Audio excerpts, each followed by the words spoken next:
We are joined this evening by congressional candidate Rich Iott. We have just a little over 100 days until the race. You're going up against Congresswoman Marcy Kaptur. She has been in the news lately. An article in the New York Times when it comes to spending coming to Northwest Ohio, for-profit companies, not-for-profit companies.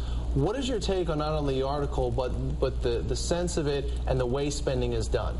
You know, just looking at that article, I mean, it's a real embarrassment, I think, to Northwest Ohio, to the state of Ohio. You know, here the House had said we're putting a ban on earmarks that go to for-profit companies, and so immediately what happens is Kaptur and some of her beneficiaries, people who are major contributors to her campaign, set up a way to circumvent the system by putting up a shell nonprofit company to just funnel the funds through. And whether it's legal or not, that's not the point. You know, technically, yeah, it's illegal, but it's not right.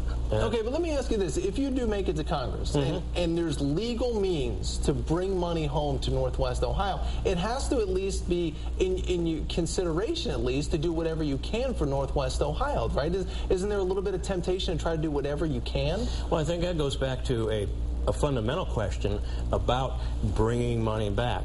Is that really the way we want our government to work? That we send a bunch of money to Washington, they skim off some, and they send us back a little bit? Wouldn't it be smarter to, rather than to tax that money out of your pocket and my pocket and everybody else's pocket, just leave it here? Let us figure out what to do. Never send it up there. Never send it up there and then bring it back. If you do make it to Washington, do you think realistically you'll be able to convince people that that's the way to go? Because for so many years it's been kind of the way they do things. And that's part of the problem. You know, we keep sending the same people back and doing the same thing over and over and expecting it to change. Well, it's not going to change unless we put different people there. And you're seeing that sentiment around the country. You know, people are saying, hey, we don't want to depend on the federal government to support us. Let us do it. You know, we're much better at managing our own future than somebody in Washington is. Is that the biggest thing you're hearing from people right now, or are there other sentiments that they'd really like to see cleaned up? There's the interference of government, but the biggest thing I'm hearing from business people is the absolute uncertainty.